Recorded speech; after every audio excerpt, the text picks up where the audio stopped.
My name is Allison Felis, and this is I'll Follow You, a podcast featuring light and lively conversations about film, music, and creative culture, coming to you from the People's Republic of Rogers Park on the far northeast side of Chicago.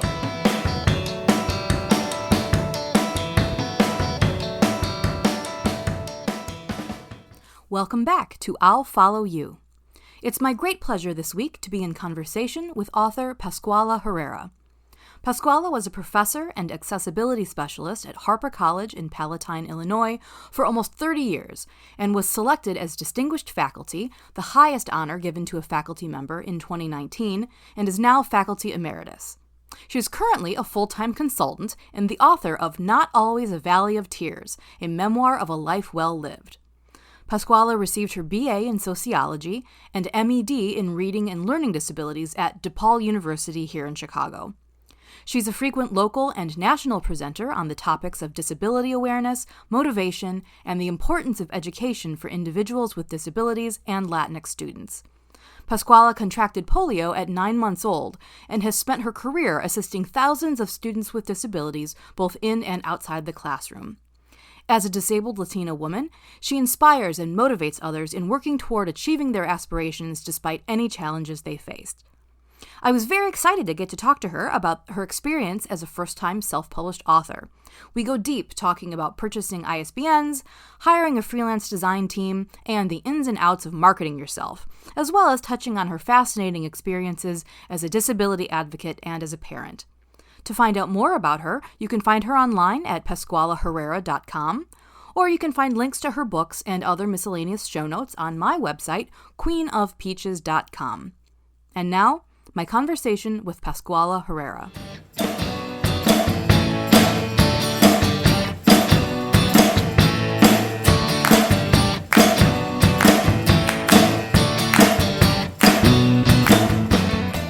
So, Pascuala Herrera, thank you so much for being with me today. I'm so excited to talk to you about all things related to your amazing book, Not Always a Valley of Tears. Well, thank you so much, Allison. I'm glad to be here. I'd like to share my story and my process in publishing because it was one of my main bucket list items is to become a publisher. So I'm really happy that that happened. Well, and it's so funny because, as I was thinking about, different ways to sort of, enter this conversation and ways to sort of talk about you, like I do think of you as, you're just an advocate for like so many different communities, an advocate for Latinx, Spanish speaking folks, you're an advocate for disabilities, advocate in education, advocate for, various health things and in your religious community, but now also do you consider yourself an advocate for self-publishing? I do. Actually, amazingly, people have reached out to me because of my experience with it. And one of the first thing that comes out of my mouth is that it's very intimidating, or at least we have this, I know I was intimidated, but actually the process was great. I enjoyed the process because I was involved in every aspect of my book. And I wonder whether the traditional method through publishers, if I would have that much connection. I guess I'm a control freak, but I liked I liked that I was able to say what I liked and didn't like of a cover, the fonts that were used and the design. And, obviously having great editors like you, really helped me to have that communication and have some ideas of how I wanted the book to be, handled. For example, I wanted it to flow more smoothly. And then, I used some very simplistic words, and that was because I knew that a lot of my audience were going to be people that may not have a college education. So I wanted to make it a simple, easy to read. And I'm happy to report that a lot of people are saying that it's a very, it flows very nice and it's easy to read. Awesome. Well, yeah. So full disclosure, as you mentioned, that's how we know each other. That we were put in contact by my husband, who teaches at Harper College in Palatine, Illinois. And you, so I helped you with some practical information about, design and editing and all the publishing process. But you had a lot of information going in. I mean, when we first got in touch, I was like, this lady knows what she's doing. Like, you needed, sort of a little pointers along the way, but you really had stuff in mind. So like, how did you just do research on your own? Like, had you consulted with someone else? Well, when I retired in June of 2020, and of course, the pandemic was not in my plans for retirement. I wanted to go out with friends and enjoy, some leisure time.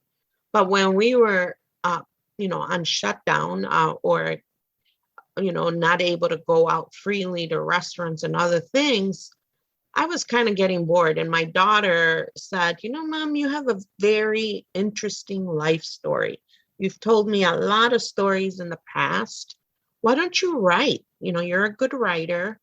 And so I didn't intend like I was going to publish this, but then I just started almost like free writing, telling stories of my experiences as an immigrant woman with a disability and the struggles I had medically and educationally.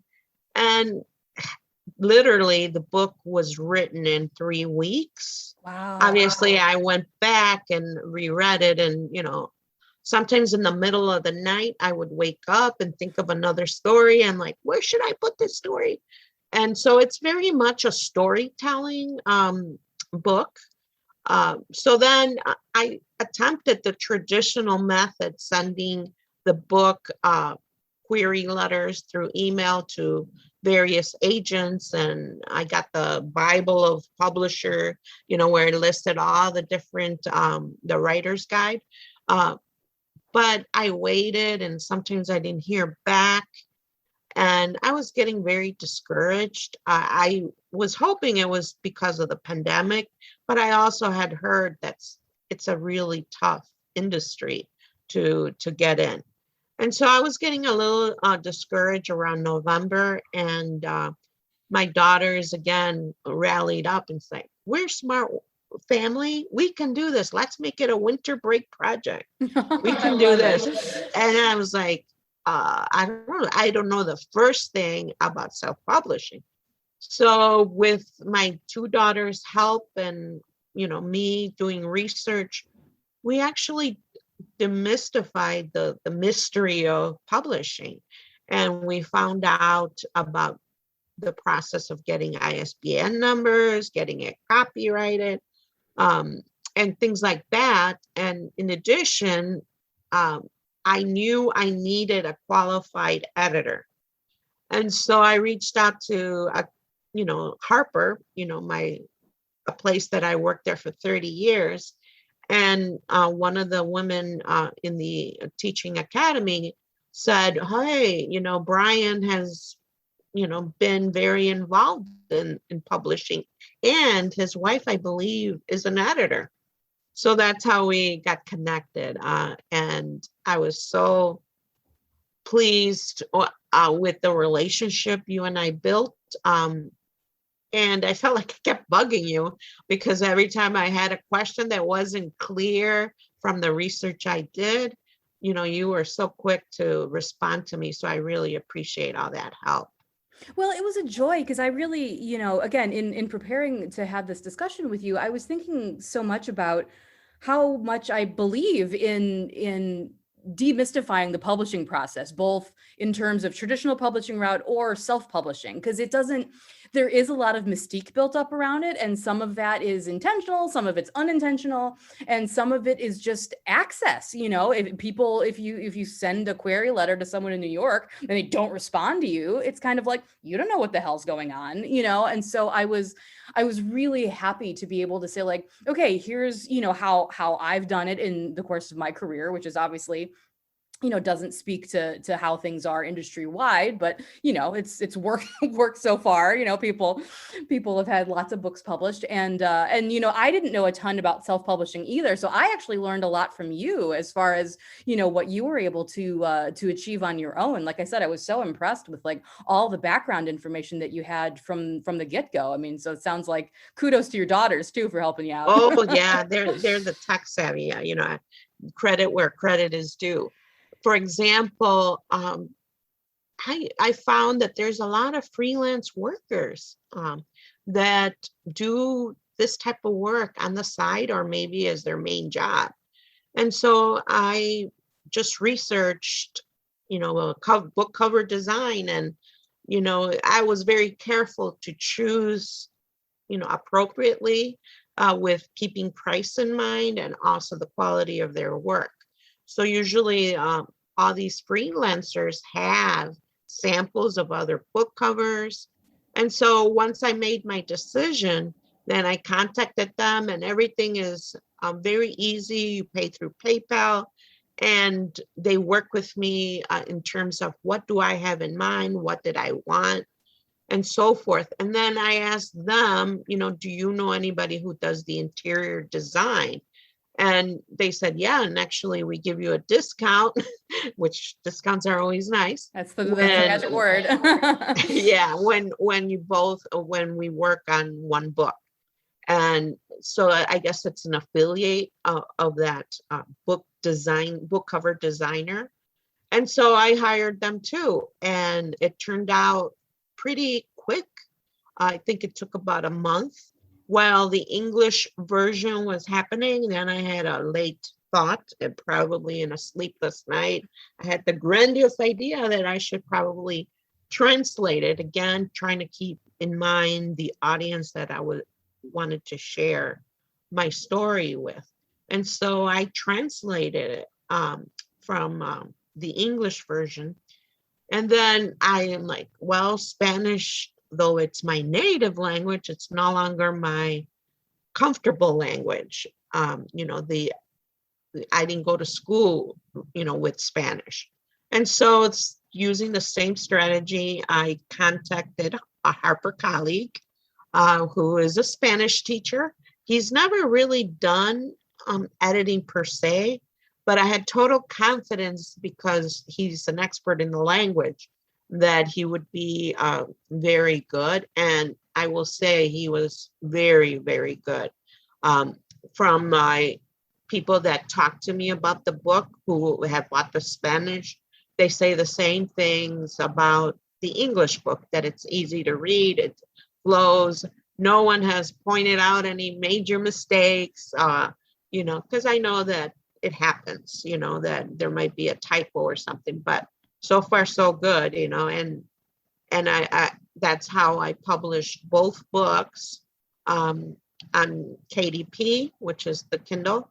And then a month later, I decided to also do it in Ingram Spark. So now it's available in both.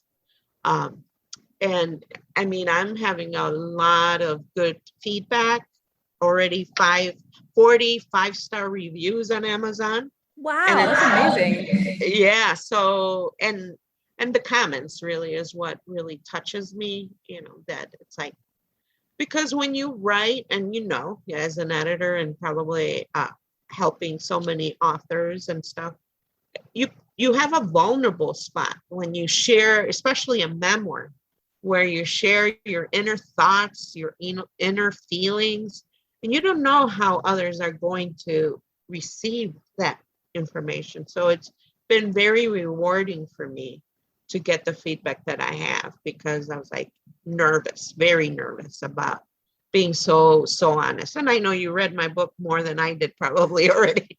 So you know what I mean, where I was very honest and vulnerable. I really would like to turn to talking about the writing process and about like you said, the stories that you were wanting to disclose. I mean, because was there, as you were writing, I mean, you said you started the project as just kind of a free writing project and sort of like an exercise in sort of getting your memories on paper. But then once you decided to sort of turn it into a book, was there any point at which you sort of said like, this is too vulnerable, like I'm going to take this out, or something that you were wary of sharing about another person's privacy, or? Well, one of the things that I failed to mention is that one of the main reasons why I started writing the memoir was because I had lost my mom a couple of years before in 2018, and I still was grieving the loss.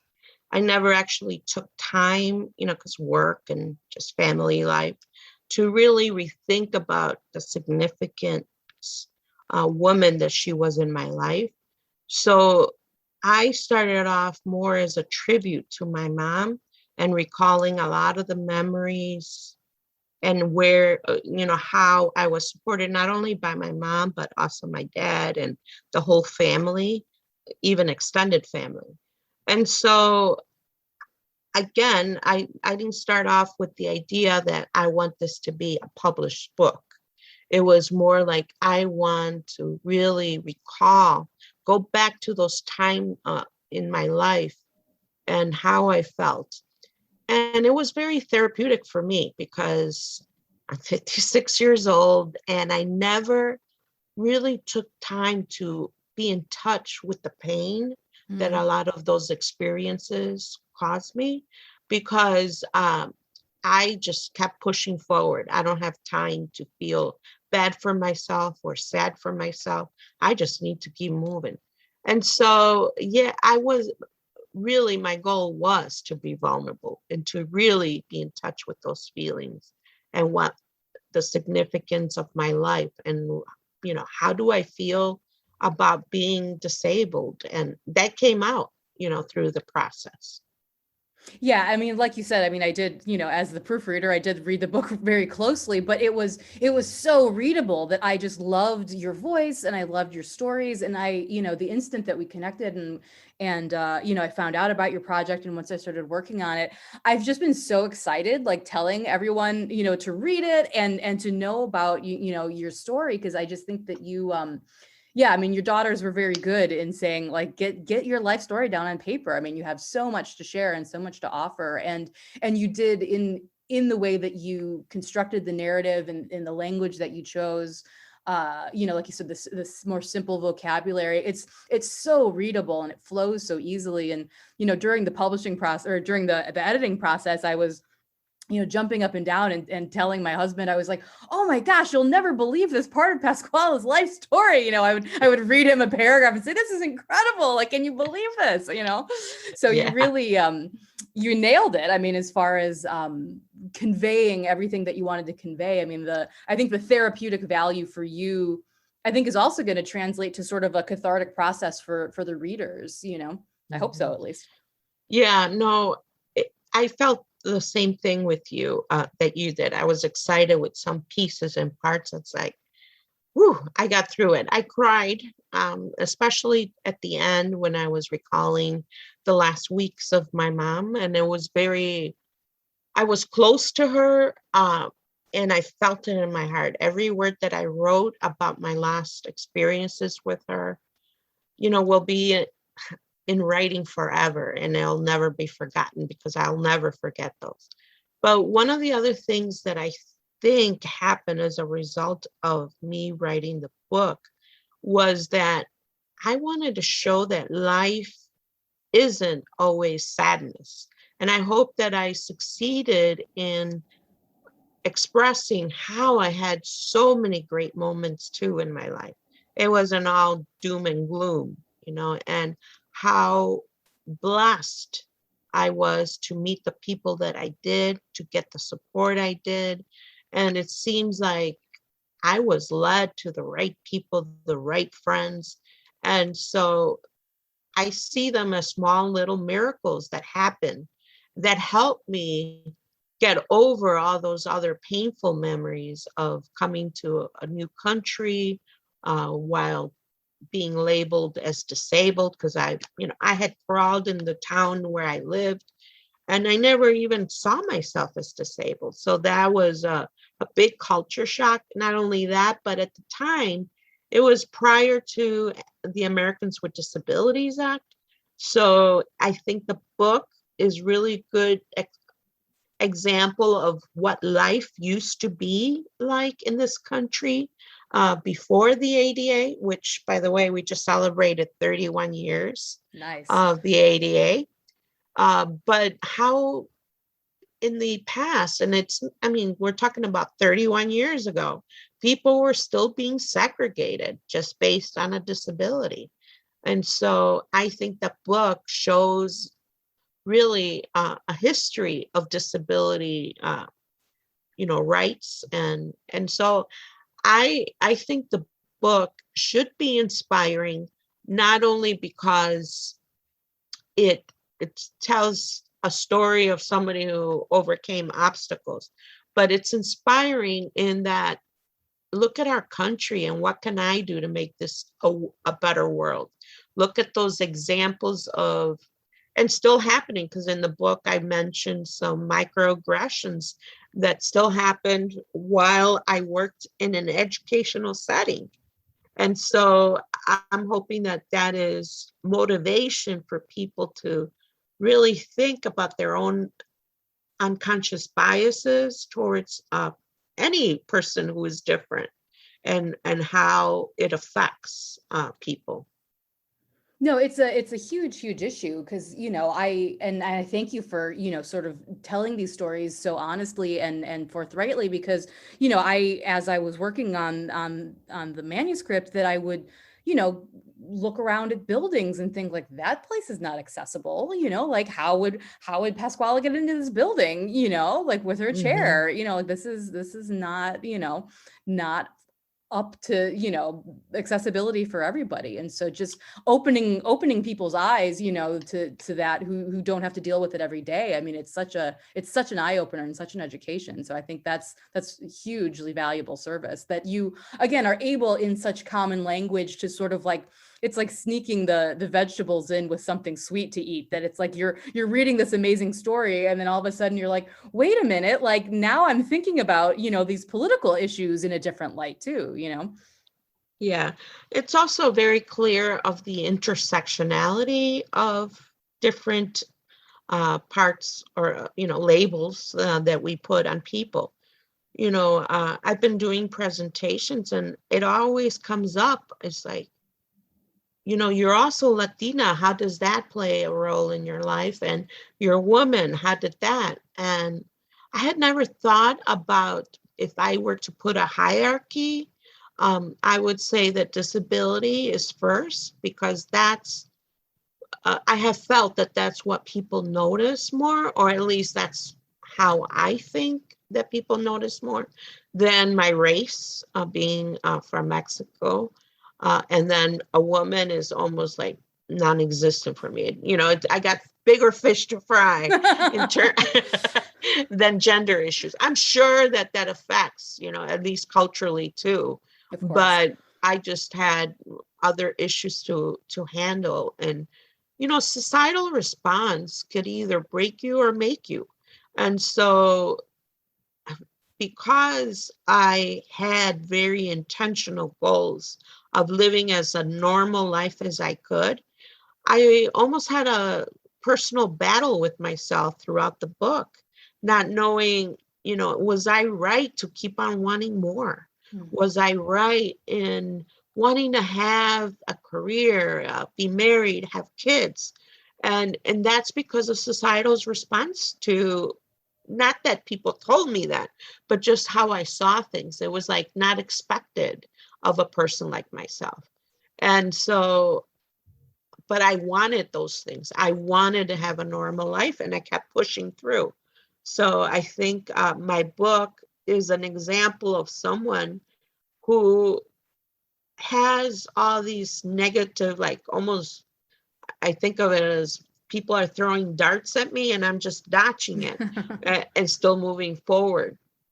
so. Well, and I loved your sections about your activism, when you started going to the protests and, really getting involved, and it was so thrilling to see that part of your character sort of turn on, thinking of you as the main character in this book, where suddenly, like, you got really angry, which I thought was beautiful, that you were like, I'm going to go shout about this issue. I'm going to put my body on the front lines. And I loved hearing those behind the scenes stories, including how you met your husband. Oh yeah. Yeah. I still laugh because I keep a copy of my invitation, and on the invitations, together united will never be defeated. And that was the chant that we met.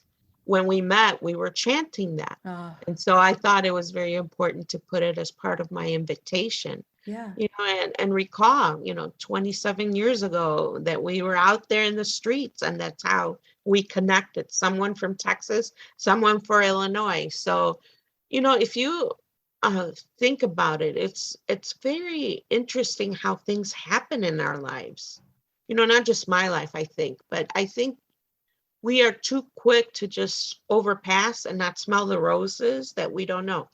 What are the chances that I would meet somebody, last name same as mine, someone who had very similar values than I did in terms of being my race and disability, and all the way in Vegas, where he was from Texas, I was here. So it's just, to me, it seems like more of a destiny kind of thing, mystical, more kind of fun way to think about life, to really keep the hope. And because you never know, because I really thought, when I met my husband, I was 29, and all my sisters, who I have 5, had married by the age of 21. So that message of I'm never going to get married was always constantly behind me.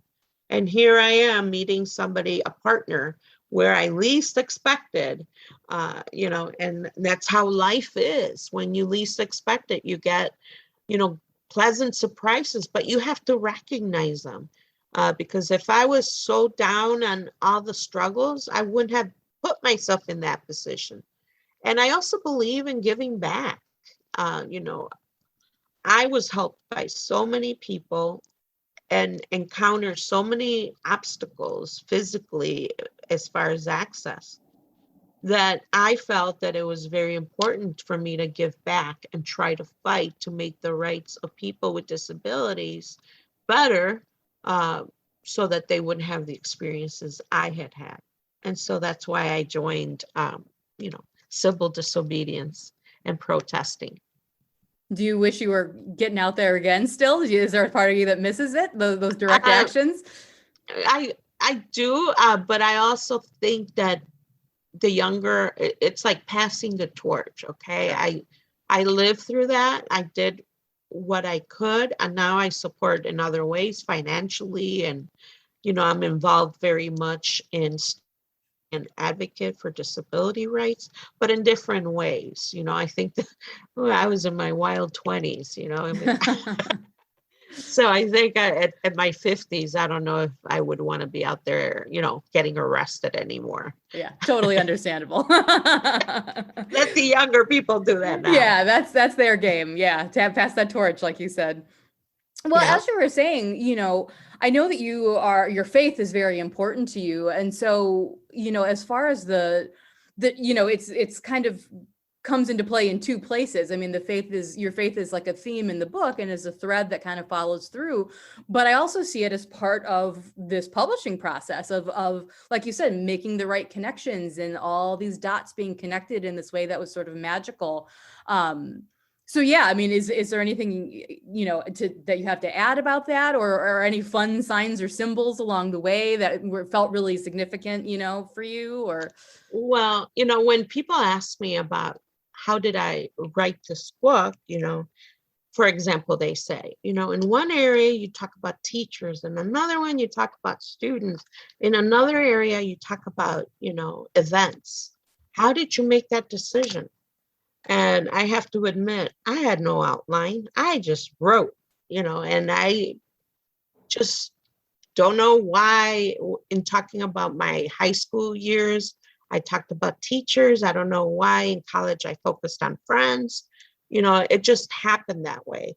And yes, throughout the book, it came even clear for me. That was something I'm learning for myself, that I am not a religious person, but I definitely am a spiritual person and a person of faith. Um, I really was shocked to hear, because a Chicago Catholic contacted me because my pastor in the church I go to recommended, and you know how I live my life through the lens of faith was the title, and I was like, I did. I it was a surprise to me, but I look back and it's true, that faith has gotten me through so many tough points and gotten me connected with people like you and people throughout my life that miraculously appear out of nowhere, and so I have to believe in the higher power and how I'm going to be successful in anything that will be in my destiny. If I'm not successful, it wasn't meant to be. And so that's always something I've always remembered. It's not to get discouraged if something doesn't work. It wasn't meant to be. And another part is I try very much not to regret and to dwell on failure, and because I don't see it as failure. For example, for the longest time, I felt awful that I had spent a whole year in law school and ended up not having a law degree. And I'm like, I wasted that time. But then I look back and I realized it wasn't a waste. I became an advocate in a different way. Maybe not at the time I was feeling awful, but at the end, I ended up doing what I always wanted. Yeah, if you just have that different perspective on it, you just slightly shift the way that you're looking at it, and it becomes clear, especially in retrospect. It's harder to see at the moment, but yeah, Yes. it's all these kind of magical things fall into the places that they're meant to fall. Mm-hmm. And another example, that I mentioned in the book is my whole experience with children and wanting to be a parent. And how I fought that fear of, two disabled individuals having children and the whole process, and how I had some very difficult moments through even a premature birth where I had to say goodbye to a son that, for 2 hours he lived. That was very gut wrenching and difficult. But now, 21 years later, I look at my life, and I say 21 because I have two daughters who are 21 now. I wouldn't have adopted my daughter, and I cannot see my life without adopting Ariel. And then I was rewarded to also have a birth child, in my other daughter. So now I have two daughters, 7 months apart. And had I not gone through all that pain, I wouldn't be where I'm at today. That's amazing. So, going back, like, what were some of your favorite memories to recall, like, as you were writing the book? I mean, you talked about, sort of the joy and the hard times and how cathartic the process was, but was there anything that as you were like re-reviewing it that you were like, yeah, like, this is something that I'm excited to share with people, or was it all just sort of more part of the flow? The whole experience of being a parent was a lot of fun. Recalling, that my daughters were normal, they had temper tantrums, and how I would handle it. How at middle of the night I would have to go give my daughter a ride because she didn't want to sleep. How we went to the mall and they both run off. And there's my That story husband was and I. so funny. I mean, that was like Keystone Cops. I mean, that cracked me up that both of them Yes. just running on a tear. Yeah, so all those memories are really fun to me to remember because as a parent, I think we all go through the question of, am I doing a good job? And I conclude that nobody ever will feel they did a good job, but I am content that I dedicated my time to them, and they were my priority, and I did the best I could. I think, one of the biggest challenges for me was wondering how they would be affected emotionally to be raised by two parents with disabilities. And I didn't want them not to experience things because I cannot experience them. For example, horseback riding, even riding on a bicycle. That was very important for me, that they experience their life fully, even if I've never experienced it. And so, to that end, I have some good news. I'm about to publish a book, a children's book. It's called My Mom Rocks, Her Chair Rolls. I mentioned it briefly in the book, in the memoir, but I finally made the decision to republish it because I think it's a good representation of parenting and when you're in a wheelchair and how it's done.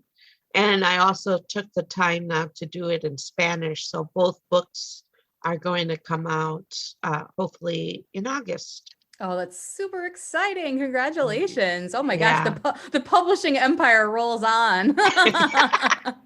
I told my daughter I'm gonna wait for the Black Friday and buy more ISBN numbers. I'm running out. Yeah. You got to put them to good use. Yeah. Yeah. Yeah. So was there in the writing, I mean, talking about sort of the more mystical aspects of it, was there any sense of release, like as you completed the book? Like, because a lot of times I know for myself in my own writing that, sometimes I'll have sort of like a memory sort of churning at the back of my head that like I'm kind of thinking about it a lot, and I'm wondering about, and it's a thing that I go back to in my mind. And then I find that like after I write it down, if I create an essay out of it or a blog post or something, I kind of come to a sense of peace with it. Like, did you experience that, with some of your stories in the memoir? Yeah, I think the beginning of the memoir was probably the one that was, for two reasons. I had to rely on stories that had been told to me from my parents who are no longer here, and then stories from my older siblings, and other family members. So it was difficult for me to describe the onset of my disability and polio. And I felt relieved once I started writing really from my own memory. And I felt relieved too because forever those stories were shared with me as a sense of sadness, Mm. as a sense of, you know, and definitely that marked my life. But I I was sad for what my mom went through in the process. So I was really glad to have written about that whole experience of my mom coming home with a almost lifeless child. And as a parent, I cannot imagine. And so I have a new sense of gratitude for my mom and for what she did to keep me alive, without any medical care at all, for 6 months, and how hope is the only thing that got me through it. So the first few chapters were very difficult for me, and I was like, okay, I'm over. Now it's the easy part, and now now it's my recollection. Now it's happy times that I remember. Because where do you draw that line then? Like where do your own memories start to pick up? At what Probably age? Probably when I was like 8 years old is So when I when you were started. already in Chicago then? Yes, yes. I had almost like, I thought they were dreams. And I say that in the book, but my siblings confirmed that they weren't dreams, that Mm. they were real. For example, me being on top of a house. I don't know why I have like that thought. And no, they got me with the rope and pulled me up. And so, those are more like daydreams, because I moved here when I was 6. And I do remember some of the events that happened when I first moved here. like the newness of our home and my confusion for phones, for television, because I had never experienced any of that. So I have glimpses of memory like that. But really, when I was 8, when I started my medical care and took on a role that probably a child shouldn't have taken care of, and that's to become more of an interpreter for your parents and to help yourself in the medical confusion of what was going on. My parents did not know English, not even a word really. And so, yeah, it was a difficult time for the family and for me too, because I didn't feel sick. I couldn't understand why I was having all these surgeries. Yeah. And my parents, all they kept saying is, so you can walk, so you can walk. And I just didn't understand why it was so important that I walked. Yeah. I didn't. As a child, I just, you didn't care that I didn't walk in La Purísima in my little town. Why all of a sudden do you want me to walk? You know? And so, yeah, those times of my family uh, really helped me to remember the good times, and my family was always a source of safety. So I would go out on my own because I was being bussed away to a special school. I was in and out of hospitals, but I always had my family to come home. And then that's where I felt protected, so I learned to be so much of an advocate, not necessarily because I had rights, but because I was by myself and I had to speak up for myself. And in retrospect, having gone through school K through 12, segregated with only people with disabilities, it really founded a true understanding of all disabilities. And that ultimately helped me in the career that I had at Harper College for 30 years as a disability specialist. Because of my own personal experiences and my own ability to sympathize with other disabilities, I was effective in my job. It was an asset to be disabled. hmm Yeah, when one of the things I also didn't mention was that I did get 2 offers from 2 publishing companies, and they called it hybrid publishing, which was something that was I hadn't heard in all my research about. But apparently they wanted me to pay up front.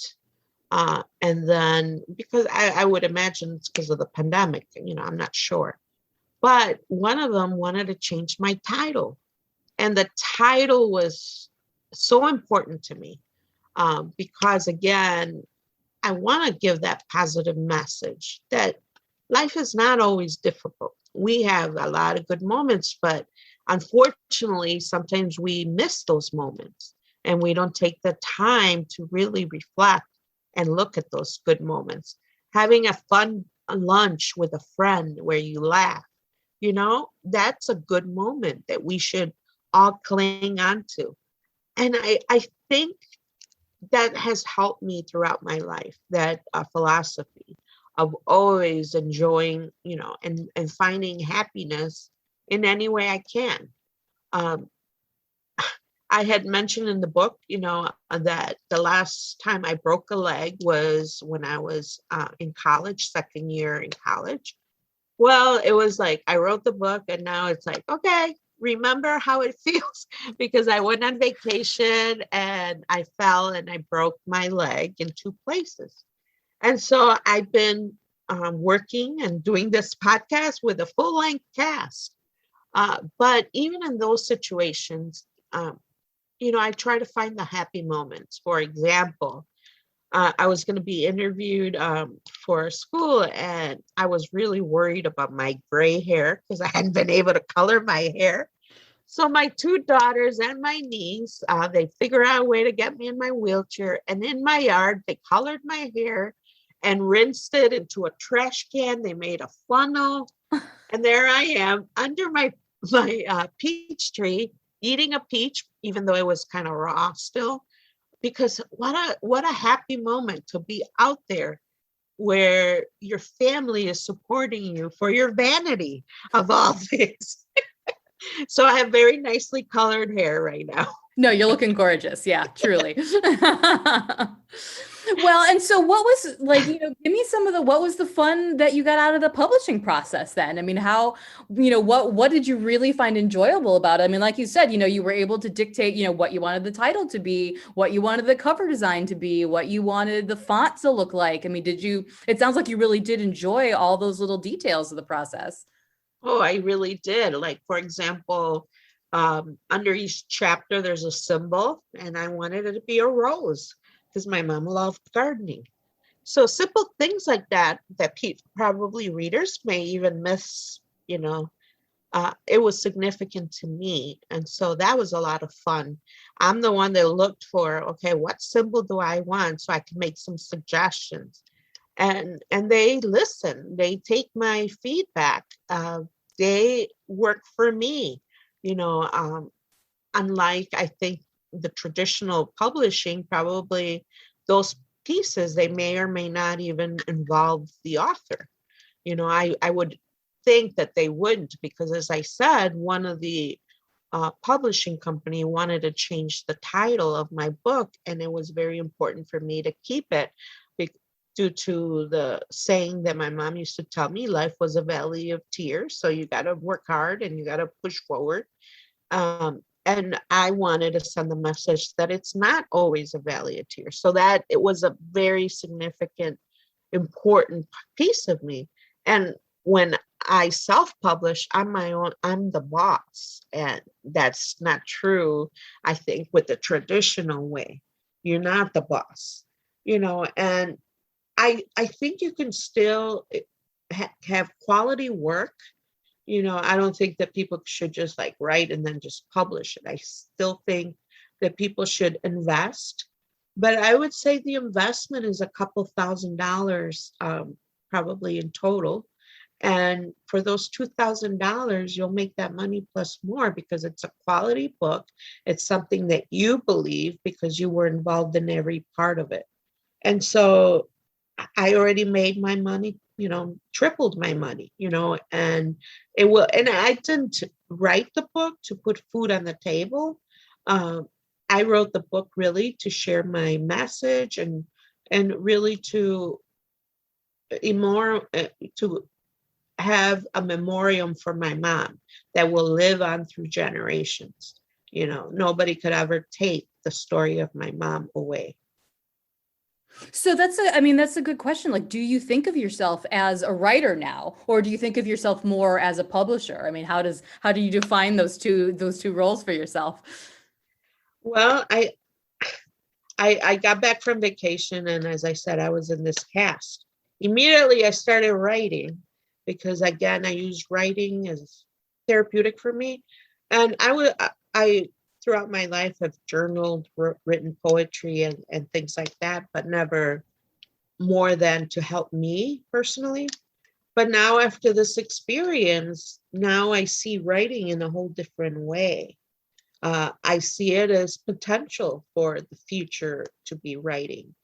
And so one of the things I started writing after coming back from vacation, sitting here with the cast for the summer, I started writing, and I'm writing a book about how to live a fulfilled life, and not a memoir, but more about my philosophy and how I use, spiritually, and maybe not even spiritually, but just how I overcome some of the things and my thinking. So I call it the ABCs of a fulfilled life. And so, because I wanted to be bilingual, I wanted it to be one word that means the same thing in both languages. So that's been fun, And so I started writing it with the ideas, like in the future, it could become a book. My daughter's the one that says, put it away. Don't do that, because you'll be done in 3 weeks. And you're going to get people overwhelmed. You have a book coming out in August, and You only 2 books per year, Mom. That's it. Oh, we're cutting you off. Yeah. So she's the one that, said to slow it, because she's right. Now that I know the secrets of self-publishing, watch out. I could be like cranking out a book every month. If now that I'm retired, no, I'm not saying that fast, but you get the idea, But you could. Yeah. And so I see myself, I don't see the distinction anymore, which is kind of interesting between what is a writer and what's a publisher. It's both. But I consider the publishing more the business side and the writing, the creative side. And so that's how I see it now, that for everything to get out there into the world, you need a business plan. You need to have a quality product. So that's the publishing piece. But there's no way that you will publish something if it's not creative, if you don't, do a good job initially with your writing. So did you have any preconceived notions about self-publishing prior to dipping your toe in the water? Did you think like, oh, this is going to be easy, this is going to be hard, I shouldn't do this, or I should do this? Well, I really was scared.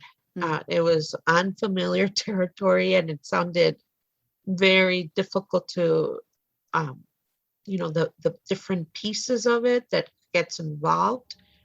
And also, I found it to be very, very challenging for me to keep a timeline, because I'm such a quick person.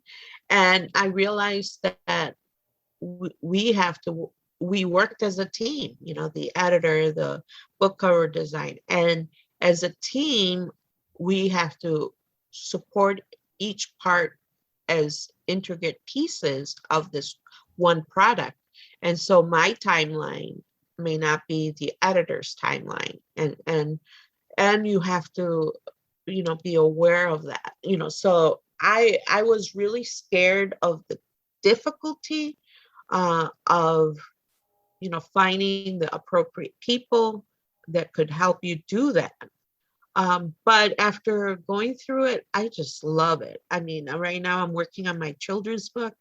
I've been going back and forth with my illustrator that I hired. And for example, simple thing, he sends me a sketch, or an example of the book cover, and I said, can you make it a tone darker in the skin, because I want it to be representative of me. And as a Latina, I want darker skin. Another image that he shared with me, where I'm teaching, he had only people with disabilities in the classroom, only people in wheelchairs. And I said, no, no, no, no. I teach anybody with or without disabilities about disability rights. And so can you please represent the class to have people in wheelchairs and without, darker skin, and, because so I just love that process, because it's the story, even in a children's book, the story you want to tell and how you want to tell it, so I think it's not hard at all.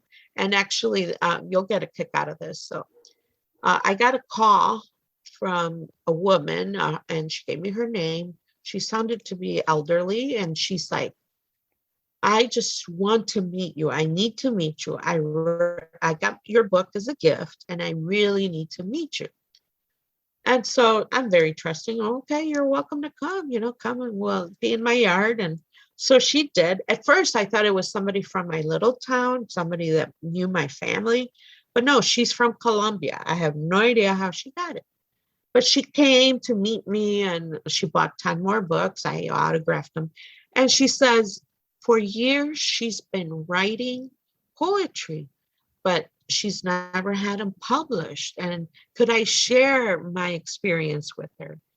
And so it's so gratifying, because she writes in Spanish. So I connected her with who helped me with the editing, the Spanish teacher from Harper. And she has all this poetry that she's going to publicize, and I'm helping her. And so in a way, it's very gratifying that not only was she touched by my story, but that I'm making her dream come true by helping her through the publishing process. So that's been very rewarding. That's amazing. That's just fantastic. Well, you're going to have to like add a new hat, like publishing consultant, to all your different other jobs that you have. Because I'm sure that like, people who like have been thinking about writing or like this woman who have been amassing, their writing for years and years. And again, are too intimidated by, traditional publishing or even by, where do I begin to do the research on self-publishing? And so to have someone who's just gone through it and who knows the ropes. I mean, that's what a compliment to you. That's amazing. And faculty from Harper also, when they found out I self-published, they want my tidbits, how did I start, what I do it. So I have a feeling Harper will have a lot more publishers, because I don't know if I'm right or wrong, but I tell them it's an easy process if you're organized. If you keep a good timeline and connection, and you're in contact with the people that you hire, and you have to be willing to spend the money, and that's really it.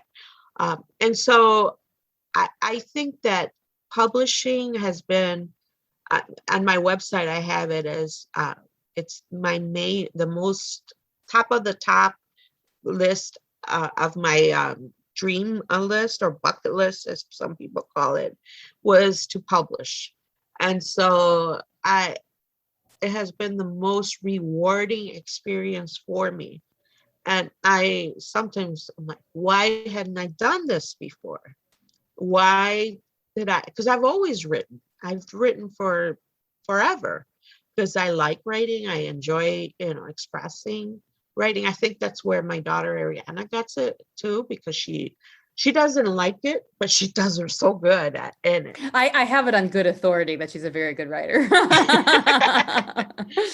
and that's because I raised both of my daughters. Like, when you go in there, and when they were punished, I would make them write as tell me what you're thinking, how are you feeling after. What did you learn from your experience? So they always had to write a little paragraph from a young age. Wow. Maybe that's why Ariana doesn't like it. But she's good at it, though. Yeah. So, yeah. No, I'm so glad I went through this experience, and I plan to continue writing in the future, because it's not even as a source of income. Because let's face it, relying on writing as a source of income is not. It's hard. It's hard, but I have things to share with the world, I guess is the way I'm viewing it. And I have the time now, because I'm not one to just binge watch Netflix. It doesn't help me at all. So I'm constantly working. And I've been so fortunate that I'm being asked to present, all over. And right now they're virtual, but now that COVID, the pandemic is opening up, now I have some actual presentations in person to give. And I love that. I love it. And somebody asked me, do you get nervous when you do these? I go, no, because I'm the expert of my life. How can I be nervous about sharing about me? If it was about some other thing, that I wasn't an expert in, I might be more nervous. But this, I'll talk to whoever will listen. Well, and you're a natural communicator, and which I think is how, what made the book so good too, is that like, you like to talk to people, and writing is just sort of a way of talking on the page, talking to yourself, talking to sort of an invisible audience. So I think that translated from one medium to the other very, very fluidly. Mm-hmm. And this is public speaking is a battle that I've had for a long time, because I'm not so worried about what comes out of my mouth, but I'm worried about the perception that people have of me, as a person in a wheelchair. Are they judging me? There's always this mental talk that goes on in my head And I believe it's true for any person with a disability, you know, about just people's acceptance of you as a source, you know. And so it was a skill I learned out of necessity at Harper. You know, if I'm going to be a teacher, I better be comfortable talking publicly. And then as an advocate, it was also a need to become public speaker. But definitely, it doesn't mean that I don't have these self-talk, negative self-talk that could cause me to be nervous. I just push it aside. I just move forward, even with that. And so it's kind of, I have a good strategy to deal with that negative thoughts that come into our minds. So what's next for you? You've got, lots of talks coming up. You said you've got the children's book coming up. Like, what else have you got on the horizon? Well, next week, which is I'm very excited about, I'm having a chat about the book with in India, somebody all the way in India. How they got a hold of my book, it's a mystery. But they read my book, and at first I thought it was a scam or something. But no, it's legit. You know, he has his website, and we're having a talk about my book, not necessarily a book reading, but just a talk. And so through Zoom, so that'll be fun.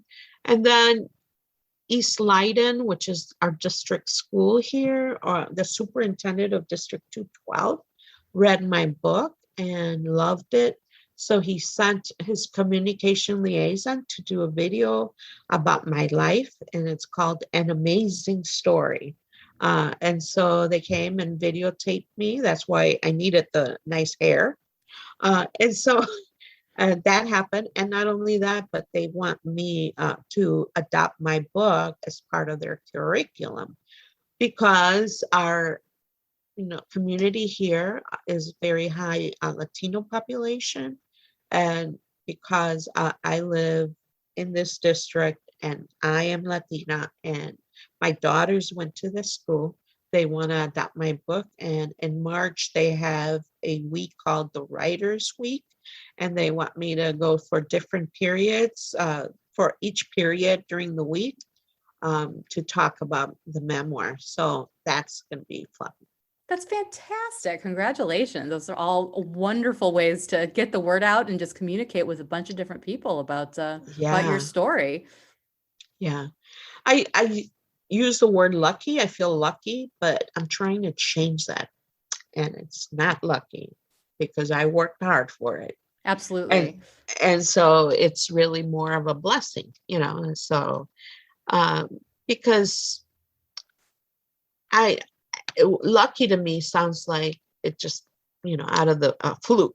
And no, one of the things that's difficult about, self-publishing that we haven't touched on is the whole marketing piece. Mm. Uh, and, getting the word out, because if you just do it with your little circle, you hope that by word of mouth it spreads, but you have to be kind of involved. And that's part of probably the least favorite part so far for me has been the whole marketing, because again, as a Latina, partially because of my culture, I don't like to impose on people and say, hey, buy my book, and so that's been challenging for me. But what I've been really interesting is that my book really touches different facets.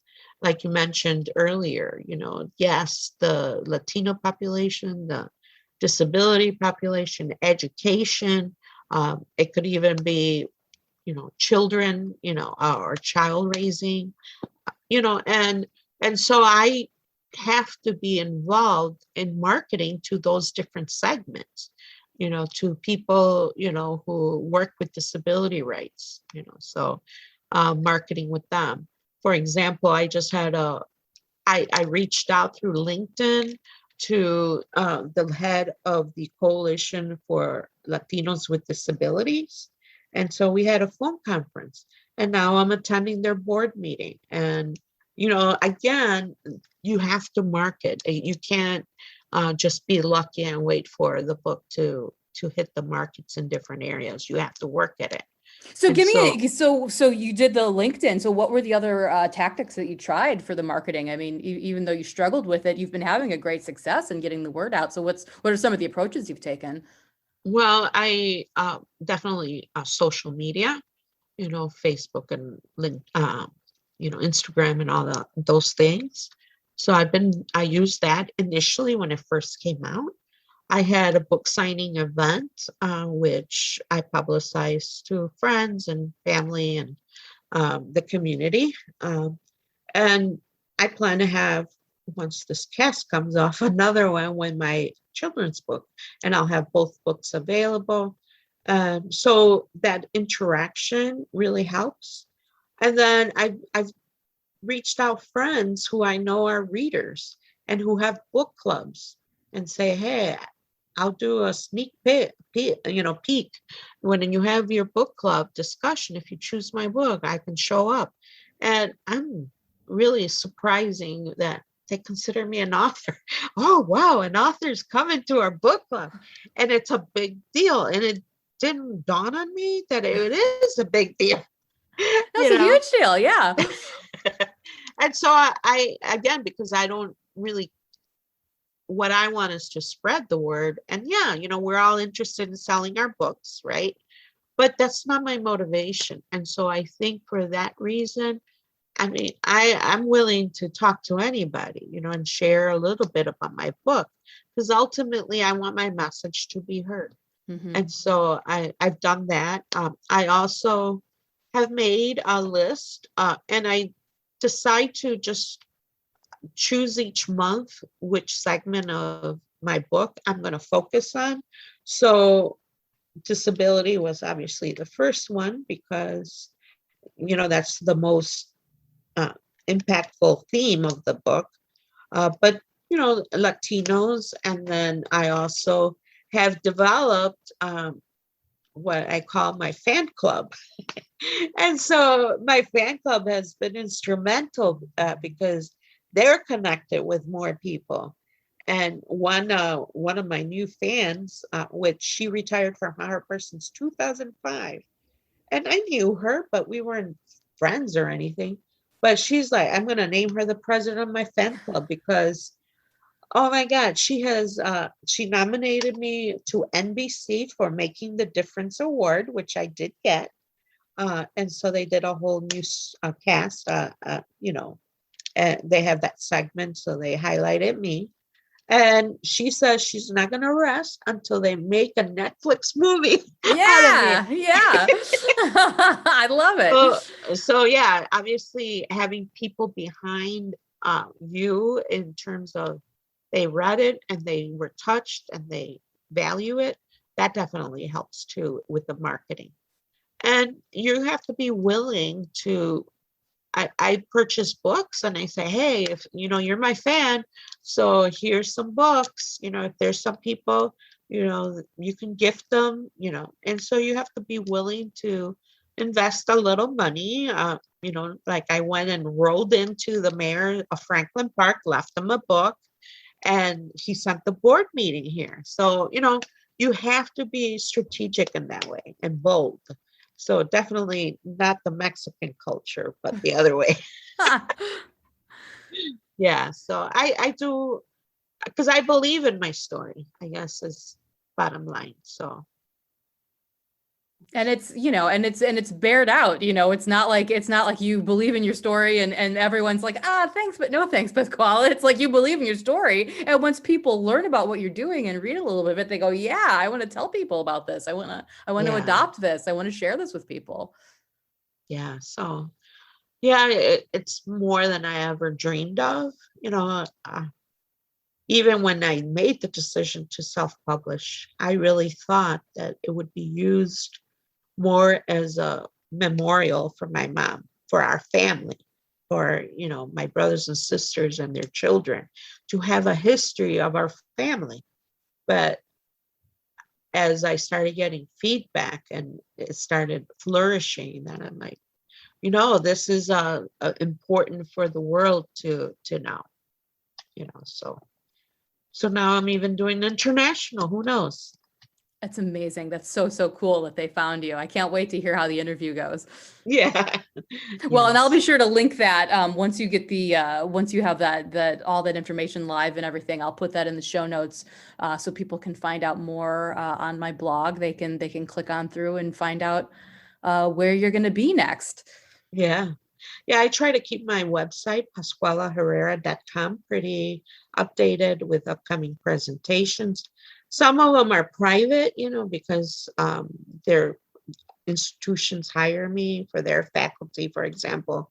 So I can't open it to the public. But some, I always ask, is this possible for people to participate? And if yes, I put that in the information. And PascualaHerrera.com is where you can order the book, right? For people who Yeah. wanna read this glorious tome. Yeah, yeah.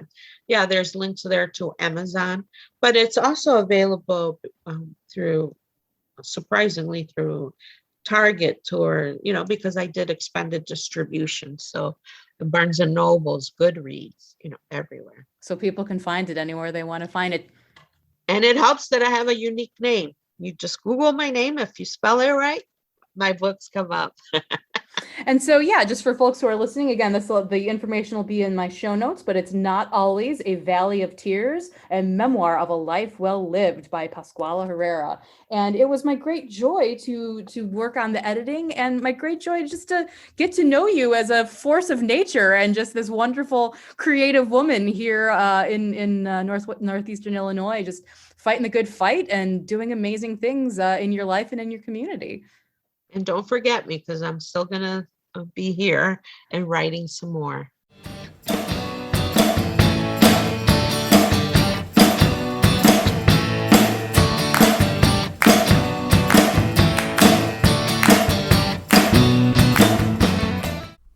So, in addition to just wanting to hype up Pascuala's wonderful new book, I had her on the podcast because I very much wanted to talk with her at length about the process of self-publishing.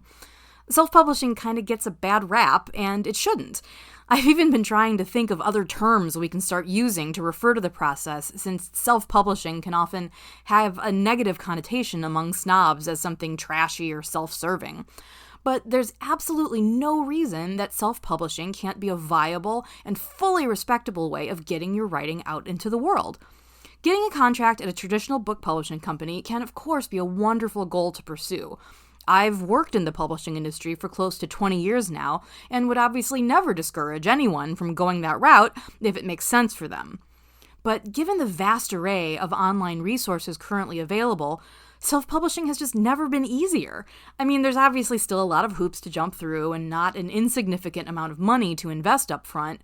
But if your ultimate goal is to have a book to offer to readers because you have a story or some specific information that you're excited to provide, at a certain point you have to ask yourself what's more important, being able to share that story or being able to tell people you got a book deal.